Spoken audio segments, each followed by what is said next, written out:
ꯌꯥꯏꯐꯔꯦ ꯌꯥꯏꯐꯔꯦ ꯑꯩꯅ ꯍꯥꯟꯅ ꯃꯃꯥꯡꯗ ꯂꯥꯎꯊꯣꯛꯈ꯭ꯔꯕꯅꯤ ꯑꯩꯈꯣꯏꯒꯤ ꯏꯁꯤꯡ ꯅꯨꯡꯁꯤꯠꯀꯤ ꯐꯤꯕꯝꯁꯤ ꯀꯃꯥꯏꯅ ꯇꯧꯒꯗꯒꯦ ꯍꯥꯏꯕꯁꯤ ꯑꯩꯈꯣꯏꯒꯤ ꯃꯥꯂꯦꯝꯐꯝ ꯄꯥꯜꯆ ꯀꯨꯝꯁꯤꯡ 1912 ꯋꯥꯛꯁꯤꯡ ꯊꯥꯗ ꯂꯥꯎꯊꯣꯛꯈ꯭ꯔꯦ ꯑꯗꯨꯅ 2024 ꯖꯅꯋꯥꯔꯤꯒꯤ ꯗꯦꯠ 25ꯇ ꯂꯥꯎꯊꯣꯛꯈ꯭ꯔꯕꯅꯤ ꯑꯩꯅ ꯑꯩꯒꯤ ꯌꯨꯇ꯭ꯌꯨꯕꯇ ꯑꯩꯒꯤ ꯇꯤꯟ ꯍꯥꯏꯕꯗꯤ ꯌꯨꯇ꯭ꯌꯨꯕꯇ ꯂꯥꯎꯊꯣꯛꯈ꯭ꯔꯕꯅꯤ ꯍꯥꯟꯅ ꯃꯥꯡꯖꯧꯅꯅ ꯑꯗꯨꯅ ꯁꯤꯗ ꯑꯩꯈꯣꯏ ꯂꯩꯕꯥꯛꯀꯤ ꯏꯁꯤꯡ ꯆꯥꯎꯒꯗ꯭ꯔꯥ ꯆꯥꯎꯔꯣꯏꯗ꯭ꯔꯥ ꯀꯃꯥꯏꯅ ꯇꯧꯕꯅꯣ ꯍꯥꯏꯕꯒꯤ ꯃꯇꯥꯡꯁꯤ ꯑꯩꯈꯣꯏꯒꯤ ꯃꯤꯌꯥꯝꯅ ꯍꯥꯟꯅ ꯃꯥꯡꯖꯧꯅꯅ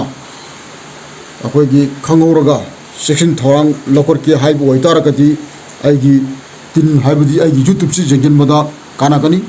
ꯃꯔꯝꯗꯤ ꯍꯥꯟꯅ ꯃꯥꯡꯖꯧꯅꯅ ꯂꯣꯏꯅꯃꯛ ꯂꯥꯎꯊꯣꯛꯀꯅꯤ ꯑꯩꯅ ꯊꯣꯛꯇ꯭ꯔꯤꯉꯩ ꯃꯃꯥꯡꯗ ꯍꯥꯟꯅ ꯂꯣꯏ ꯂꯥꯎꯊꯣꯛꯈ꯭ꯔꯕꯅꯤ ꯑꯗꯨꯅ ꯍꯧꯖꯤꯛ 2024ꯒꯤ ꯑꯣꯏꯔꯤꯕ ꯐꯤꯕꯝ ꯏꯁꯤꯡ ꯅꯨꯡꯁꯤꯠꯀꯤ ꯐꯤꯕꯝꯁꯤ ꯑꯩ ꯍꯥꯟꯅ ꯃꯥꯡꯖꯧꯅꯅ ꯂꯥꯎꯊꯣꯛꯈ꯭ꯔꯦ ꯃꯗꯨꯒꯤ ꯈꯨꯗꯝ ꯑꯩꯒꯤ ꯌꯨꯇ꯭ꯌꯨꯕꯇꯁꯨ ꯑꯗꯨꯝ ꯌꯦꯡꯕꯤꯌꯨ ꯊꯤꯕꯤꯌꯨ ꯑꯗꯨꯝ ꯌꯥꯎꯈ꯭ꯔꯕꯅꯤ ꯑꯗꯨꯒ ꯂꯣꯏꯅꯅ ꯍꯧꯖꯤꯛꯁꯨ ꯑꯩꯅ ꯑꯃꯨꯛ ꯍꯥꯟꯅ ꯍꯥꯏꯖꯔꯛꯀꯦ ꯌꯦꯡꯉꯨ ꯁꯤꯗ ꯍꯟꯅ ꯁꯤꯗ ꯖꯅꯋꯥꯔꯤꯒꯤ ꯗꯦꯠ 25 ꯍꯥꯏꯅ ꯊꯥꯔꯤꯁꯤꯅꯤꯀꯣ ꯁꯤꯗ ꯑꯩꯒꯤ ꯋꯥꯆꯦꯞ ꯒ꯭ꯔꯨꯞꯇ ꯂꯥꯎꯊꯣꯛꯄꯁꯦ ꯋꯥꯆꯦꯞ ꯒ꯭ꯔꯨꯞꯇꯒꯤ ꯂꯥꯎꯊꯣꯛꯑꯒ ꯃꯊꯪ ꯌꯨꯇ꯭ꯌꯨꯕꯇ ꯃꯊꯪ ꯐꯦꯁꯕꯨꯛꯇ ꯃꯊꯪ ꯁꯨꯝ ꯂꯥꯎꯊꯣꯔꯛꯄ ꯍꯥꯏꯇꯥꯔꯦ ꯄꯥꯕ꯭ꯂꯤꯛꯇ ꯑꯗꯨ ꯁꯤꯗ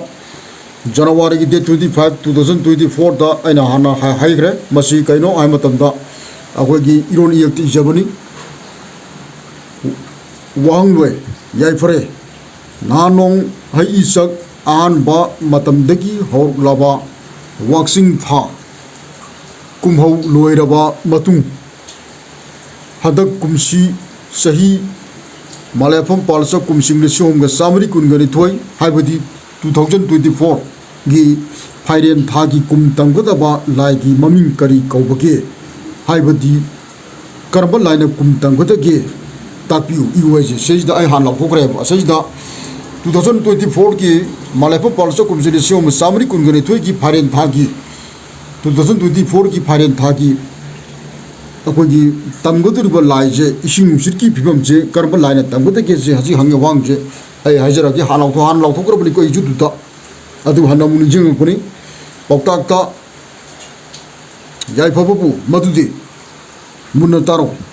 ꯅꯍꯥꯟꯅꯣꯡ ꯍꯩꯏꯆꯛ ꯑꯍꯥꯟꯕ ꯃꯇꯝꯗꯒꯤ ꯍꯧꯔꯛꯂꯕ ꯋꯥꯛꯆꯤꯡ ꯊꯥ ꯀꯨꯝꯍꯧ ꯂꯣꯏꯔꯕ ꯃꯇꯨꯡ ꯍꯟꯗꯛ ꯀꯨꯝꯁꯤ ꯆꯍꯤ ꯃꯥꯂꯦꯝꯐꯝ ꯄꯥꯜꯆ ꯀꯨꯝꯁꯤꯡ 1912ꯒꯤ ꯍꯥꯏꯕꯗꯤ 2024ꯒꯤ ꯐꯥꯏꯔꯦꯟ ꯊꯥꯒꯤ ꯀꯨꯝ ꯇꯝꯒꯗꯕ ꯃꯥꯏꯀꯩ ꯂꯥꯏꯒꯤ ꯃꯃꯤꯡꯗꯤ ꯀꯧꯄ꯭ꯔꯨ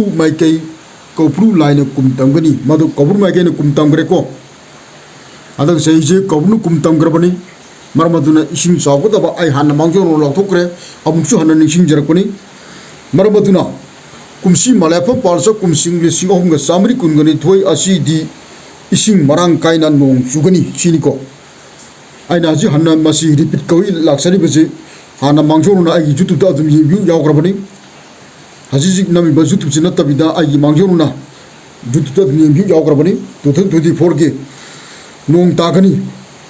अना मालेफम पाल्सा कुमसिंग 1912 असिदि इसिंग मरांग कायना नोंग तागनी 2024 असिनिको नोंग तागनी नुंसित सांसद सिटकनी नुंसित याम हेना कनबमक्ति ओइरोय सांसद अमा सिटकनी नुंसित पंगन कंदना अदुम सिटकनी याम हेना मक कनबदि ओइरोय अना मई कलोय मई यामने हेना मक कनब ओइरोय नुंसित अमसुंग नोंगदि आहान बदा अवांग कौप्रुदगी पायरकनी अवांग मैगैदगी पायरकनी अदुना हदक लियन तागिबा पोर्तुजु मे थाद लियन तागिबा मदुजु अवांग मैगैदगी पायरकिबनिको आई हाना मांगजोनो लाउथोकरे अवांग मैगैदगी अरि सुबदा मखा मैगैदगी पायरकनी हजि मखा मैगैदगी अकनबा म चुम पायरकिनी चुम अवाली मतंग तंग सही रोइद्रिमिना अहुम सुबदा ममांग मैगैदगी अमु मरी सुबदा मनिंग मैगैदगी असुमना मथंग सिना नुंसित सिलकनी नोंग तारकनी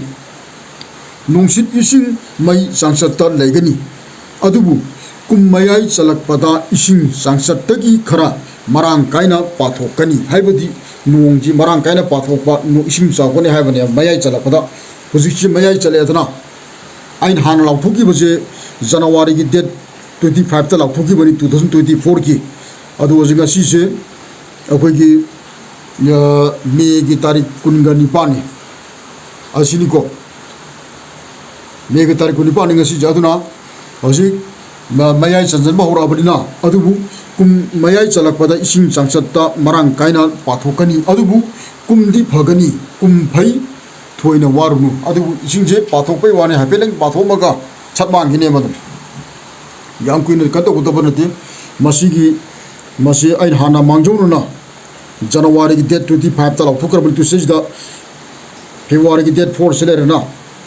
ꯑꯗꯨ ꯁꯤ ꯌꯦꯡꯉꯣ ꯇꯨꯁꯤꯗ ꯖꯅꯋꯥꯔꯤ ꯗꯦꯠ 25ꯇ ꯑꯩꯒꯤ ꯂꯥꯎꯊꯣꯛꯈ꯭ꯔꯕꯅꯤ ꯍꯥꯟꯅ ꯑꯗꯨ ꯁꯤꯗ ꯑꯩꯒꯤ ꯌꯨꯇꯨꯕ ꯍꯥꯟꯅ ꯃꯃꯥꯡꯗ ꯂꯩꯈꯤꯕ ꯌꯨꯇꯨꯕꯇ ꯑꯗꯨꯝ ꯌꯦꯡꯕꯤꯌꯨ ꯑꯗꯨꯝ ꯌꯥꯎꯈ꯭ꯔꯕꯅꯤ ꯑꯗꯨ ꯁꯤꯗ ꯍꯧꯖꯤꯛ ꯑꯣꯏꯔꯤꯕ ꯐꯤꯕꯝꯁꯦ ꯀꯔꯤꯅꯣ ꯍꯥꯏꯕꯁꯤ ꯑꯩꯈꯣꯏꯒꯤ ꯏꯁꯤꯡ ꯅꯨꯡꯁꯤꯠ ꯃꯩꯒꯤ ꯐꯤꯕꯝꯁꯤ ꯀꯔꯤꯅꯣ ꯍꯥꯏꯕꯁꯤ ꯑꯩ ꯃꯥꯡꯖꯧꯅꯅ ꯂꯥꯎꯊꯣꯛꯈꯤꯕ ꯄꯣꯠꯇꯣ ꯑꯃꯨꯛ ꯍꯟꯅ ꯅꯤꯡꯁꯤꯡꯉꯒ ꯃꯤꯌꯥꯝꯗ ꯍꯦꯟꯅ ꯈꯨꯗꯣꯡꯆꯥꯕꯁꯤ ꯈꯪꯍꯟꯖꯔꯛꯄ ꯍꯥꯏꯇꯥꯔꯦ ꯃꯁꯤꯅꯤꯀꯣ ꯑꯗꯨꯅ ꯁꯤꯗ ꯀꯨꯝ ꯇꯝꯕꯁꯦ ꯀꯧꯕ꯭ꯔꯨꯅ ꯀꯨꯝ ꯇꯝꯈ꯭ꯔꯕꯅꯤꯅ ꯏꯁꯤꯡꯁꯤ ꯑꯗꯨꯝ ꯃꯔꯥꯡ ꯀꯥꯏꯅ ꯐꯖꯅ ꯄꯥꯊꯣꯛꯇꯅ ꯑꯩꯈꯣꯏꯒꯤ ꯏꯁꯤꯡ ꯆꯥꯎꯕꯒꯤ ꯐꯤꯕꯝꯗ ꯂꯩꯔꯅꯤ ꯃꯁꯤꯃꯗꯤ ꯑꯗꯨꯝ ꯁꯣꯏꯗ꯭ꯔꯦ ꯃꯁꯤ ꯃꯥꯡꯖꯧꯅꯅ ꯑꯗꯨꯝ ꯑꯩ ꯂꯥꯎꯊꯣꯛꯆꯈ꯭ꯔꯕꯅꯤ ꯑꯩꯒꯤ ꯌꯨꯇꯨꯕ ꯍꯥꯟꯅ ꯃꯥꯡꯖꯧꯅꯅ ꯂꯥꯎꯊꯣꯛꯈꯤꯕ ꯌꯨꯇꯨꯕꯇ ꯃꯥꯡꯖꯧꯅꯅ ꯑꯩꯈꯣꯏꯒꯤ ꯐꯥꯏꯔꯦꯟ ꯊꯥꯒꯤ ꯀꯨꯝ ꯇꯝꯕ ꯍꯥꯏꯕ ꯌꯨꯇꯨꯕ ꯑꯃ ꯌꯥꯎꯔꯝꯒꯅꯤ 2024ꯒꯤ ꯃꯂꯥꯏꯐꯝ ꯄꯥꯎꯔ ꯂꯤꯁꯤꯡ 912ꯒꯤ ꯃꯗꯨꯗ ꯑꯗꯨꯝ ꯌꯦꯡꯕꯤꯌꯨ ꯑꯗꯨꯁꯨ ꯑꯗꯨꯝ ꯍꯥꯏꯈ꯭ꯔꯕꯅꯤ ꯑꯗꯣ ꯍꯧꯖꯤꯛ ꯔꯤꯄꯤꯠ ꯂꯥꯛꯆꯔꯤꯕꯁꯦ ꯃꯁꯤ ꯃꯤꯌꯥꯝꯅ ꯍꯦꯟꯅ ꯃꯃꯨꯠ ꯇꯥꯅꯕꯒꯤꯗꯃꯛꯇ ꯁꯤꯅꯤꯀꯣ ꯌꯥꯏꯐꯔꯦ